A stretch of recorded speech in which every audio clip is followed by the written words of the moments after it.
அனைவருக்கும் வணக்கம். ஆத்மாவின் அழைப்பு என்னும் கதையின் இரண்டாம் பாகத்தை இப்பொழுது தொடர்ந்து பார்க்கலாம். முதல் பாகத்தை பார்க்க தவறியவர்கள் அதன் லிங்க் டிஸ்கிரிப்ஷனில் கொடுக்கப்பட்டுள்ளது. முதல் பாகத்தை பார்த்துவிட்டு இரண்டாம் பாகத்தை தொடர்ந்து பார்க்குமாறு கேட்டுக்கொள்கிறேன். அவன் மெதுவாக உள்ளே நடந்து கொண்டிருந்த போது திடீரென்று தரையில் ஏதோ மின்னுவது போல தெரிந்தது. அரவிந்த் உடனே நின்றான். மொபைல் விளக்கை அந்த இடத்தில் செலுத்தினான். அங்கே ஒரு பழைய புகைப்படம் கிடந்தது. அது எப்படி அங்கே வந்தது? யாருடைய புகைப்படம் அது என்ற ஆர்வத்துடன் அதை எடுத்து பார்த்தான். புகைப்படத்தில் ஒரு இளம் பெண் சிரித்துக் கொண்டிருந்தாள். அவளுக்கு சுமார் 25 வயது இருக்கும். மிகவும் அழகான முகம். ஆனால் அந்த சிரிப்புக்குள் கூட ஏதோ ஒரு சோகத்தின் சாயல் தெரிந்தது. அந்த பெண்ணை எங்கோ பார்த்தது போல அரவிந்திற்கு தோன்றியது. சில நொடிகள் அந்த புகைப்படத்தையே பார்த்து கொண்டிருந்தான். பின்னர் புகைப்படத்தை திருப்பி பார்த்தான். அதன் பின்புறத்தில் கருப்பு மையால் எழுதப்பட்டிருந்த ஒரு வரி அவனது இதய துடிப்பை நிறுத்தியது. நான் இன்னும் இங்கேயே இருக்கிறேன். அந்த வார்த்தைகளை பார்த்தவுடன் அவனது கைகள் நடுங்க ஆரம்பித்தன. அந்த நேரத்தில் அவனை யாரோ கவனித்துக் கொண்டிருப்பது போல ஒரு உணர்வு ஏற்பட்டது. அவன் உடனே சுற்றிலும் பார்த்தான். யாரும் இல்லை. ஆனால் ஏதோ ஒரு வித்தியாசமான உணர்வு அவனை விடவில்லை. அந்த வீட்டில் அவன் மட்டும் இல்லை போல தோன்றியது. குளிர்ந்த காற்று வீசியது. அவன் நெற்றியில் வியர்வை துளிகள் தோன்ற ஆரம்பித்தன. அப்போது திடீரென்று சுவரின் அருகில் இருந்த ஒரு மெல்லிய சத்தம் கேட்டது. முதலில் அது காற்றின் சத்தமாக இருக்கும் என்று நினைத்தான். ஆனால் மீண்டும் அதே சத்தம் கேட்டது. யாரோ சுவரின் பின்னால் மெதுவாக நகர்வது போல இருந்தது. அரவிந்த் தன்னுடைய மொபைல் விளக்கை அந்த சுவரின் மீது செலுத்தினான். அந்த சுவரை கவனமாக பார்த்தபோது ஒரு விஷயம் அவனது கண்களில் பட்டது. சுவரின் ஒரு பகுதி மட்டும் மற்ற பகுதிகளை விட சற்று வித்தியாசமாக இருந்தது. மெதுவாக அருகே சென்றான். கையை வைத்து அழுத்தி பார்த்தான். அடுத்த நொடியே சுவர் மெதுவாக நகர தொடங்கியது. அவன் அதிர்ச்சியில் பின்னால் ஒரு அடி நகர்ந்தான். சுவர் முழுவதும் திறந்த போது அதன் பின்னால் ஒரு ரகசிய கதவு இருப்பது தெரிய வந்தது. பல வருடங்களாக யாருக்கும் தெரியாமல் மறைத்து வைக்கப்பட்ட கதவு அது. உள்ளே முழுவதும் இருள். அங்கிருந்து குளிர்ந்த காற்று வெளியே வந்தது.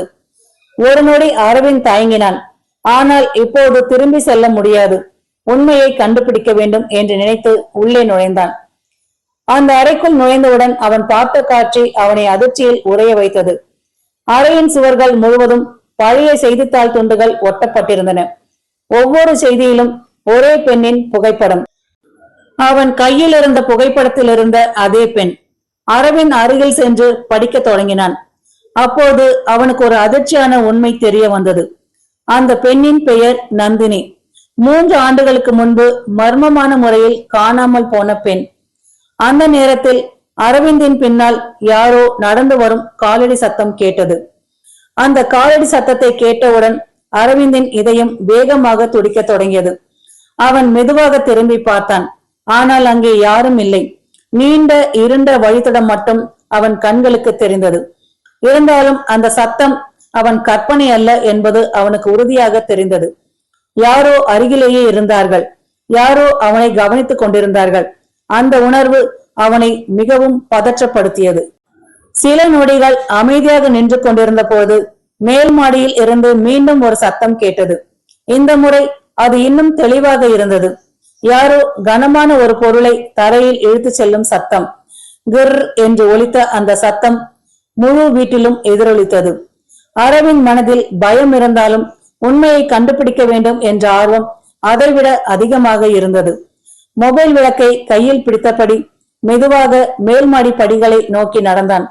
ஒவ்வொரு படியும் பழைய மரத்தால் செய்யப்பட்டிருந்தது. அவன் காலை வைத்த ஒவ்வொரு முறையும் கிரீக் கிரீக் என்று சத்தம் எழுந்தது. அந்த சத்தம் கூட அவனுக்கு பயத்தை ஏற்படுத்தியது. ஆனால் அவன் தொடர்ந்து மேலே சென்றான். மேல் மாடியை அடைந்தவுடன் ஒரு அறையின் கதவு பாதியாக திறந்து இருப்பதை கவனித்தான். அறையின் உள்ளிருந்து மெல்லிய நீல நிற ஒளி வெளிவந்தது. அந்த பாழடைந்த வீட்டில் மின்சாரம் இருப்பதே ஆச்சரியமாக இருந்தது. சில நொடிகள் தயங்கிய பிறகு கதவை மெதுவாக தள்ளி உள்ளே நுழைந்தான். அறைக்குள் நுழைந்த அரவிந்த் அதிர்ச்சியில் நின்று விட்டான். அங்கே ஒரு பழைய கணினி மட்டும் இயங்கிக் கொண்டிருந்தது. அறை முழுவதும் தூசி படிந்திருந்தது. ஆனால் அந்த கணினி மட்டும் தற்போது பயன்படுத்தப்படுவது போல தெரிந்தது. திரையில் சில கோப்புகள் திறந்திருந்தன. அவன் மெதுவாக அருகில் சென்றான். கணினி திரையில் பல வீடியோ கோப்புகள் இருந்தன. அவற்றில் சமீபத்தில் பதிவு செய்யப்பட்டதாக தோன்றிய ஒரு கோப்பை திறந்தான். சில வினாடிகள் கருப்பு திரை மட்டும் தெரிந்தது. பின்னர் மெதுவாக ஒரு பெண்ணின் முகம் தோன்றியது. அவளை பார்த்தவுடன் அரவிந்த் அதிர்ச்சி அடைந்தான். அது நந்தினி தான். வீடியோவில் நந்தினி மிகவும் பயந்த நிலையில் இருந்தாள். அவளது கண்களில் கண்ணீர் வழிந்து கொண்டிருந்தது. கேமராவை நேராக பார்த்தபடி அவள் பேச ஆரம்பித்தாள். யாராவது இந்த வீடியோவை பார்த்தால் தயவு செய்து என்னை காப்பாற்றுங்கள். அவர்கள் என்னை இங்கே அழைத்து வைத்திருக்கிறார்கள். அவளது குரலில் இருந்த பயம் அரவிந்தின் மனதை உலுக்கியது. நந்தினி தொடர்ந்து ஏதோ சொல்ல முயன்றாள். ஆனால் திடீரென்று வீடியோவில் கதவு திறக்கும் சத்தம் கேட்டது. அடுத்த நொடியே நந்தினியின் முகத்தில் பதற்றம் தோன்றியது. அவள் திரும்பி பார்த்தாள். பிறகு வீடியோ திடீரென்று நிறுத்தப்பட்டது. அறை முழுவதும் மீண்டும் அமைதி நிலவியது. அந்த அமைதி கூட இப்போது பயங்கரமாக இருந்தது. அதே நேரத்தில் கீழே கார் வந்து நிற்கும் சத்தம் கேட்டது. அரவிந்த் உடனே ஜன்னல் வழியாக வெளியே பார்த்தான். அவன் பார்த்த காட்சி அவனது உடலை உறைய வைத்தது. 2 ஆண்கள் காரிலிருந்து இறங்கி பங்களாவை நோக்கி நடந்து கொண்டிருந்தார்கள். அவர்கள் கைகளில் சக்தி வாய்ந்த விளக்குகள் இருந்தன. அவர்கள் முகத்தில் கோபமும் அவசரமும் தெரிந்தது. சில வினாடிகளுக்கு பிறகு கீழே இருந்து ஒரு குரல் கேட்டது. யாரோ உள்ளே வந்திருக்கிறான் என்று ஒருவன் கோபமாக கத்தினான். அடுத்த நொடியே அவர்கள் வீட்டிற்குள் நுழைந்த சத்தம் கேட்டது. அவர்களின் காலடி சத்தம் வேகமாக மேல் மாடியை நோக்கி நெருங்க தொடங்கியது. அரவிந்தின் இதயம் வேகமாக துடித்தது. இப்போது அவனுக்கு ஒரு விஷயம் மட்டும் புரிந்தது. இந்த வீட்டில் நடக்கும் மர்மத்தை அவன் கண்டுபிடித்து விட்டான். ஆனால் அதற்காக அவனது உயிரே ஆபத்தில் சிக்கியிருந்தது. கீழே இருந்து நெருங்கி வரும் காலடி சத்தத்தை கேட்ட அரவிந்த் என்ன செய்வது என்று தெரியாமல் சில நொடிகள் அப்படியே நின்றான். அந்த இருவரும் சாதாரண மனிதர்கள் அல்ல என்பது அவனுக்கு புரிந்துவிட்டது. நந்தினியின் காணாமல் போன சம்பவத்திற்கும் இந்த பங்களாவிற்கும் அந்த மர்மமான தொலைபேசி அழைப்பிற்கும் இவர்களுக்கும் தொடர்பு இருக்கலாம் என்ற சந்தேகம் அவனுக்கு ஏற்பட்டது. அவர்கள் மேலே வந்துவிட்டால் தப்பிப்பது மிகவும் கடினம். எனவே உடனடியாக அங்கிருந்து வெளியேற வேண்டும் என்று முடிவு செய்தான். அரவிந்த் அறையிலிருந்து வெளியே வந்து மற்றொரு அறைக்குள் ஓடினான். அவனது இதயம் மார்புக்குள்ளிருந்து வெளியே வந்துவிடும் அளவுக்கு வேகமாக துடித்துக் கொண்டிருந்தது. கீழே இருந்து வந்த குரல்கள் இப்போது தெளிவாக கேட்க ஆரம்பித்தன. அவனை கண்டுபிடிங்க, அவன் வெளியே போகக்கூடாது என்று அவர்கள் கத்தினர். அந்த வார்த்தைகளை கேட்டவுடன் அரவிந்தின் பயம் இன்னும் அதிகரித்தது. அவன் இருட்டான வழித்தடங்களில் வேகமாக ஓடினான். உடைந்த கதவுகள், தூசி படிந்த அறைகள், சிலந்தி வலைகள், எதையும் கவனிக்காமல் முன்னேறினான். ஒரு தவறான அடி அவனது உயிருக்கு ஆபத்தாக முடியும் என்பதை அவன் உணர்ந்திருந்தான். ஆனால் இப்போது அவனுக்கு வேறு வழியே இல்லை. திடீரென்று ஒரு அறையின் ஜன்னல் வழியாக வெளியே செல்லக்கூடிய பாதை ஒன்றில் இருப்பதை அவன் கவனித்தான். உடனே அந்த வழியை நோக்கி ஓடினான். பின்னால் காலடி சத்தங்கள் நெருங்கிக் கொண்டிருந்தன. ஒரு நொடி கூட தாமதித்தால் அவர்கள் அவனை பிடித்து விடுவார்கள். அரவிந்த் முழு வேகத்தில் ஓடினான்.